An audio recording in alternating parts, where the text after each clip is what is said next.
આજના સમયમાં પ્લાસ્ટિકનો ઉપયોગ ખૂબ જ વધી ગયો છે અને વધતા પ્લાસ્ટિકનો ઉપયોગ થકી પર્યાવરણમાં પણ અનેક ફેરફાર થઈ રહ્યા છે. બનાવાયેલા પ્લાસ્ટિકને રિસાયકલિંગ પણ કરી અન્ય ઉપયોગમાં લેવાના હેતુસર તેમજ પ્લાસ્ટિકના અન્ય મશીનો બાબતે ગાંધીનગર ખાતે પ્લેક્સપો ઇન્ડિયા 2024 નામનું એક્ઝિબિશન યોજાવા જઈ રહ્યું છે. 6 થી લઈને 9 ડિસેમ્બર ખાતે યોજાવા જઈ રહેલા એક્સપો થકી અનેક નવા વેપારીઓની રાહ ખુલશે, જેથી સુરત ખાતે આજરોજ એક મીટિંગનું આયોજન કરવામાં આવ્યું હતું. Gujarat state plastic manufacturer association દ્વારા પ્લેક્સપો ઇન્ડિયા 2024નું આયોજન કરવામાં આવ્યું છે. આ પ્રદર્શનમાં 25,000 ચોરસ મીટરથી વધુ એક્ઝિબિશન જગ્યામાં 500થી વધુ પ્રદર્શનકારીઓ દ્વારા વિવિધ પ્લાસ્ટિકની વસ્તુઓનું પ્રદર્શન કરવામાં આવશે.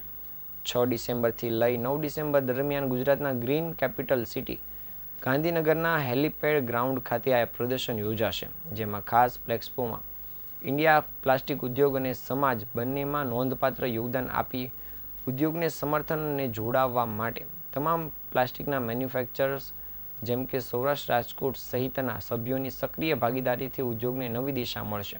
ખાસ પ્લાસ્ટિકને લગતી જે નવી મશીનરીઓ તેમજ રો મટીરિયલ્સ અને ખાસ પ્લાસ્ટિક થકી પર્યાવરણને નુકસાન ન પહોંચે તેના માટે રિસાયકલિંગની મશીનરીઓ તેમજ રિસાયકલિંગ થકી ઉદ્યોગને નવો વેગ કઈ રીતે આપવો તે બાબતે પણ આ એક્ઝિબિશન મહત્વનું સાબિત થશે.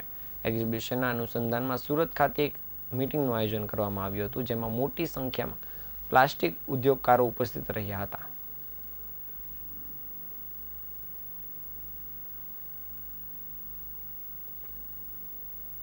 નામ કિશોરભાઈ વાઘાણી છે.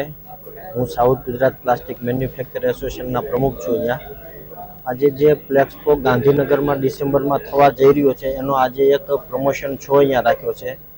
ગાંધીનગરમાં જે પ્લાસ્ટિકનું પ્લેક્સપો આયોજન જે થઈ રહ્યું છે એની અંદર રિસાયકલિંગ પેવેલિયન, કમ્પોસ્ટેબલ કે જે અત્યારે પ્લાસ્ટિકની જગ્યાએ આપણે ડીકમ્પોઝ થઈ જાય છે એ ટાઈપના પ્લાસ્ટિકના મટીરિયલ, રો મટીરિયલ બી આપણને ત્યાં જોવા મળશે.